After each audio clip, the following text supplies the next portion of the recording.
party people on.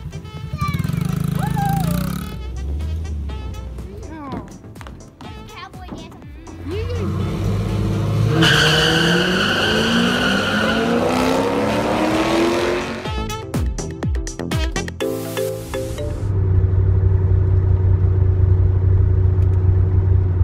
What a beautiful morning it is.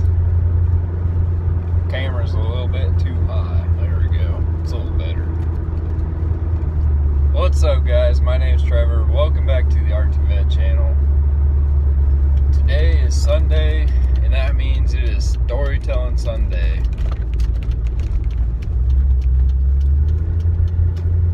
Which, I don't know if I really got a story, but I kind of want to tell you guys how I'm realizing which doors are being closed and what doors are being open. And this is an ongoing thing that the Lord's doing for me. He's showing me what doors are closed and what doors are open. And it's kind of painful to wait and have the patience and have faith that you will be shown, but you will be.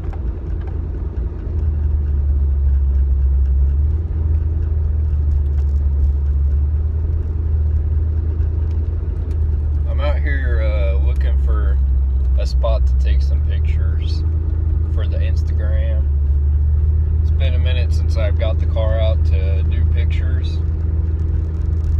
and today is kind of a beautiful day to do it. So out here, kind of my normal spot out here at 43rd Park, but I'm just not feeling it today. So we're gonna try and find a new spot to go take some pictures. So this week, a little what would you call it? A little preview of what's to come. One of my closed doors was a house that I had found. So I've been struggling a lot lately, like financially, because of missing all this work. Luckily, we have a few acts that President Trump signed into law that have been helping me, but I'm running out of that as a resource.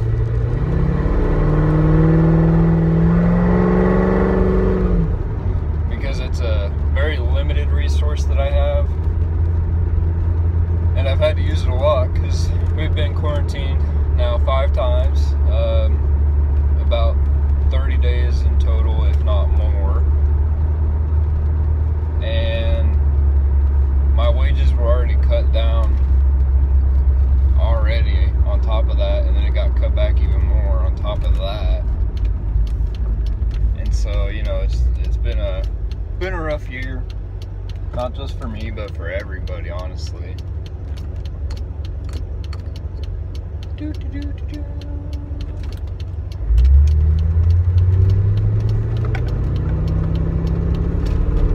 And so I've been continuing to pay bills and get groceries and stuff like that, but I have a problem with my bills themselves. There's a thing that you call live within your means, and honestly, last year at this time, I was living within my means, and now I'm not living within my means, and I haven't basically this entire year since all this started. And so I've been actively looking for a new place to live, whether that's here in Kansas or if that's in Florida. And so far, everything I've looked at,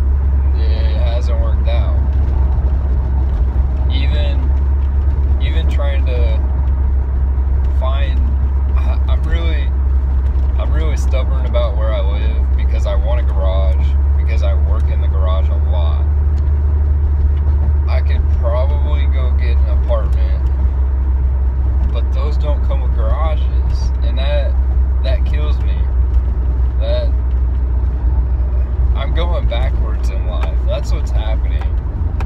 And I'm not really enjoying it, but I think it's best for my family. Pretty nice Mustang. I think it's best that we go backwards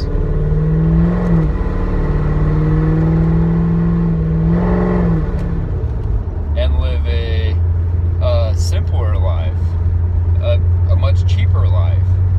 Oh, I don't know if you guys can see me because the sun might be glaring. But my rent, for example, is pretty much has been like one of my entire checks that I've gotten recently. And I only get paid twice a month, so imagine one check going to just rent. And that's it, nothing else, just rent. We're gonna get back over because they're both turning. It's a lot.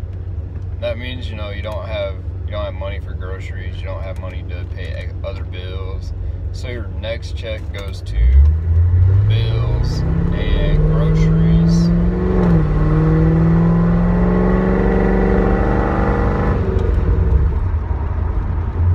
And it sucks. It sucks. It's really, really hard. Alright, where were we? Gotta love those morning calls.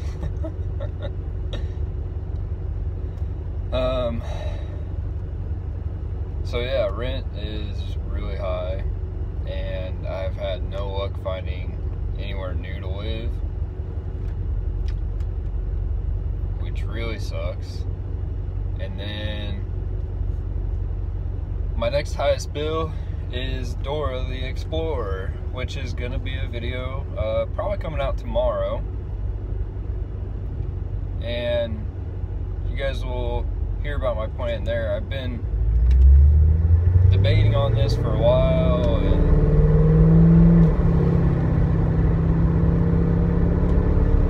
thought about selling her, buying something new.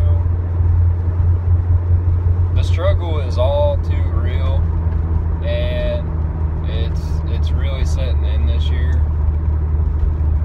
And so I'd really like to get to a point where I'm not as tied down with my money, and to do so I'd like to buy a cheaper daily that's still as reliable as Dora, but just not as expensive. The Corvette's paid off. You know, there's nothing there. I'm not really losing out on the Corvette, except for the transmission. And then, so those are my two main ones that I keep trying to do something with, keep trying to explore my options.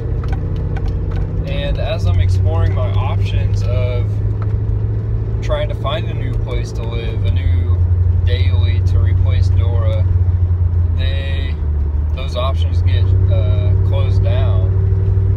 And you know, that's all the work of the Lord. He's like, no, Trevor, this isn't the way. This isn't what I have planned for you. And so, in a way, I'm kind of like, well, all right.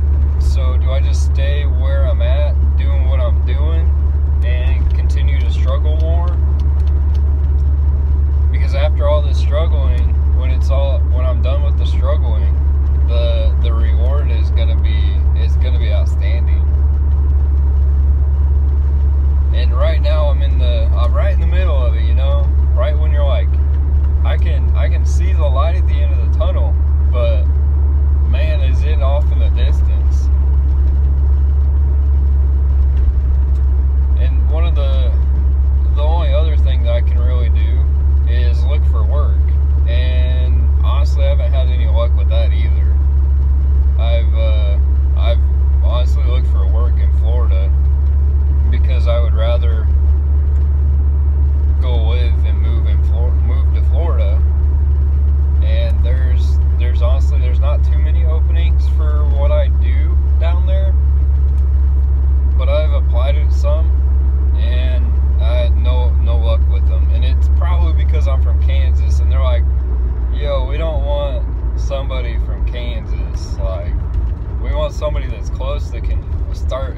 2 weeks. And for me, that, if I could do it remotely, I could do it. But a lot of the time when you're coming out of state like that, I just don't feel that you've got as good odds as some guy that might live there.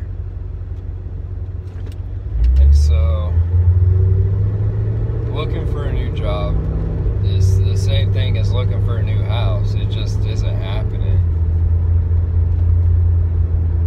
And also comes down to me being picky. Now, I could go back to working a real part-time job.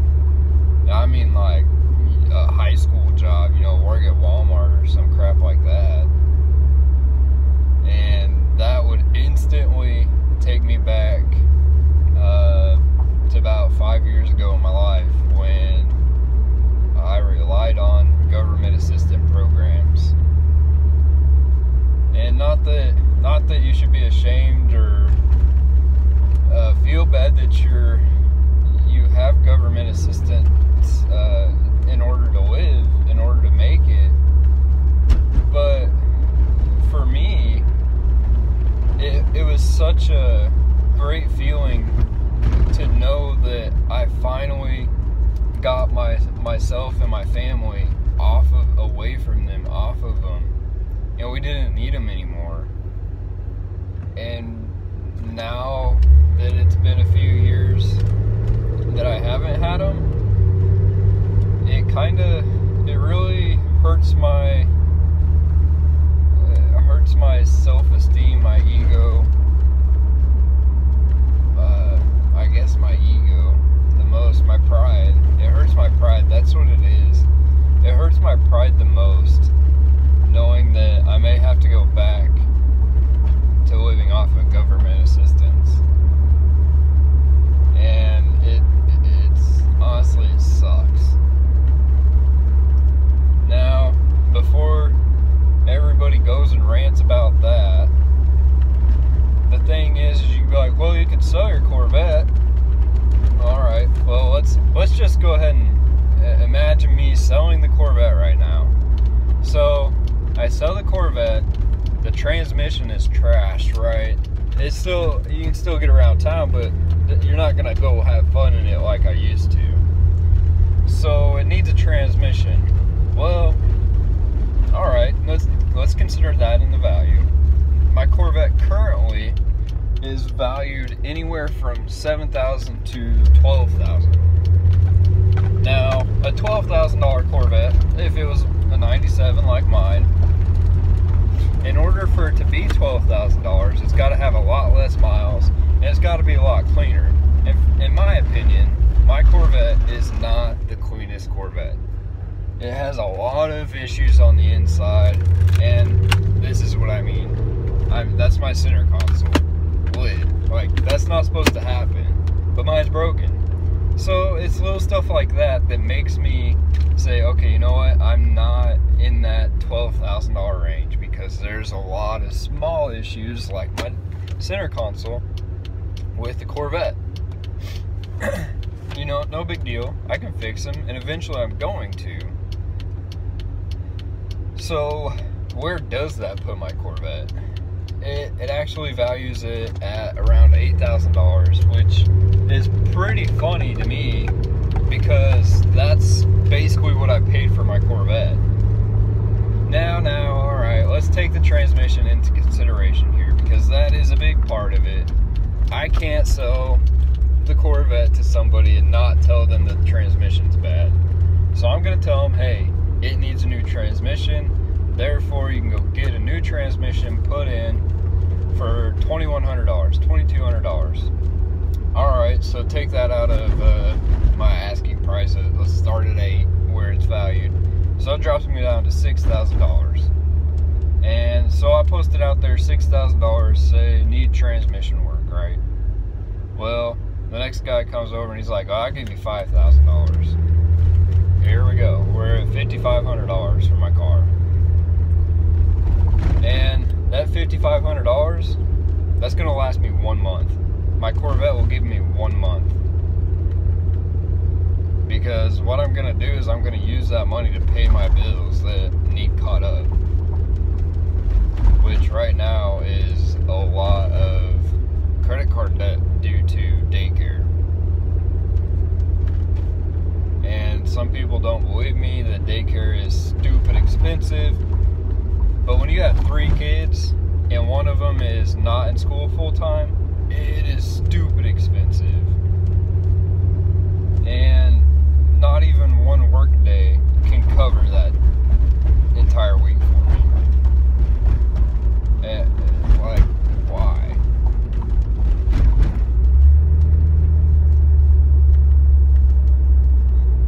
But doors are opening. I'm still not sure what doors are opening. I definitely know what doors are closing, and it's a good thing to know what doors are closing, because that's a nudge. That's God nudging you, saying, hey, that's not the right way. That's not the path I have for you. That's not the way I've planned out your life. I've created your life.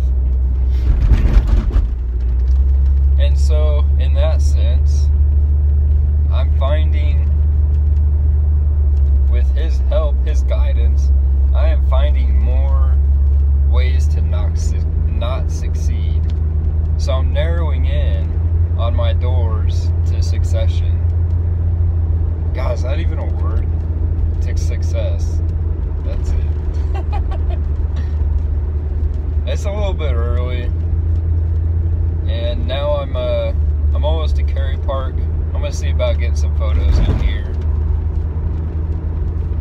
Anyhow, I want to hear from you guys. I want to know your thoughts, whether that's on my doors that are closing, opening, or if they're doors that you're curious are closed or opening, or maybe they're in the process of closing, kind of like the one that I have that's closing, which we've talked about before.